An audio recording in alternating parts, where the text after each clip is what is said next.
and on the outside the South Australian stayer Galilee rapidly setting sail after them. Look at Galilee go. Galilee had gone to the front, halfway down the straight, holding Light Fingers duo, and a very much bay, and it's all Galilee. Galilee a big winner over Light At the Fingers. 1964 yearling sales in New Zealand, Bart Cummings purchased a pigeon-toed yearling by Alcimedes. Named Galilee, that yearling went on to take his place among the greats of racing.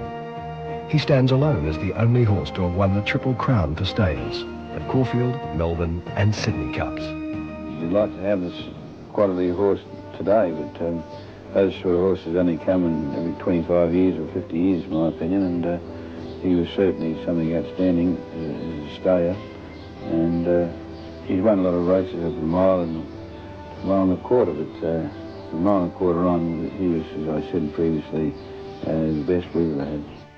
Galilee was the classic example of the modern fast stayer. From 36 starts, he won 18 races. John Miller was in the saddle for 14 of those wins. I think Bart expected him to measure up when he bought him. He was a magnificent horse, great temperament, you know, and he was a beautiful animal. A mile and a half was Galilee's go. He won anywhere in the world against the best class of horse over a mile and a half onwards. Galilee and Miller began their Cups rampage in the spring of '66. A week prior to the Caulfield Cup, Galilee won the Toorak Handicap, but the opposition in the Cup was tough. Because Tobin Bronze was all the rage, and he was hot favourite, but, you know, I just eased him out half a mile from home, stay out of trouble, give him a bit of rain, and away he went. He won easily, and he probably could have won by a bit more. And it was just a magnificent performance. Former Perth jockey Johnny Miller gains his biggest win riding Galilee to take out the Caulfield Cup. Tobin Bronze has started a hot favourite for the Caulfield Cup, but in a roughhouse race, punters lose more than $1 million when Tobin Bronze, 11-8, finishes 6th. Galilee wins from Gala Crest with Foray on 3rd, all at 14-1. His Cup win heralded the rise of a new champion. Galilee's winning time was the fastest recorded since the mighty Tulloch. Following the Cup, Miller was suspended for 11 days. But he returned to ride Galilee in the McKinnon Stakes. Again, his riding tactics were questioned. I think one of the newspaper writers caused that. Once again, Tobin Bronze was trained to run a mile and a quarter or so. Galilee was trained to run 2 miles. He was in a mile and a quarter race, and he came from the back, and the other horses just out-sprinted him, you know. And on the day, they said I rode him very cold, but I don't think I rode him any different than what I did in the Cup. I don't know what mental lapse Johnny Miller had at the time, but he certainly was capable of winning the race, in my opinion, and the way he won the Cup was quite impressive.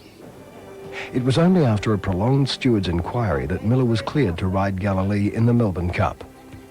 No pressure on me. I slept for most of the day up until Cup time.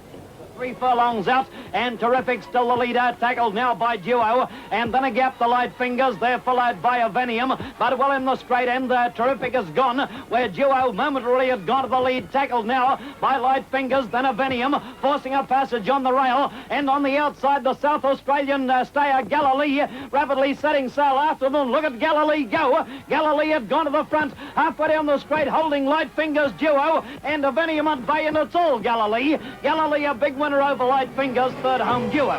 The acceleration Galilee produced at the end of the 2-mile journey is the hallmark of a champion.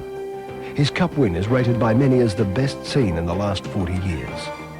He's the best 2-miler I've trained, and he had enormous finishing burst. He was just a champion.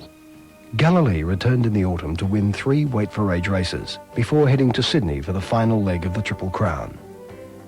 Going up the rise, George Moore and Prince Granny made a challenge, and I thought it was a bit strange, George riding a horse up the rise in a 2-mile race, but he had to do that to get to me. And then when we topped the rise, we were head and head, and I just gave Galilee a bit of rein, and he straight away to win by about 6 lengths. But at the peak of the champ's career, he broke down. Veterinary surgeons at the time were under the opinion that the splint bone was fractured, and they removed the splint bone, but the horse was never the same after. After an absence of 18 months, Galilee returned to racing. It was like a Rolls Royce in his early days, but that fluent action was impaired. He was never quite as free, well, had a length of stride prior to the injuries, so he won a few races, but it was never quite the old Galilee that we knew. There's no telling what he would have done.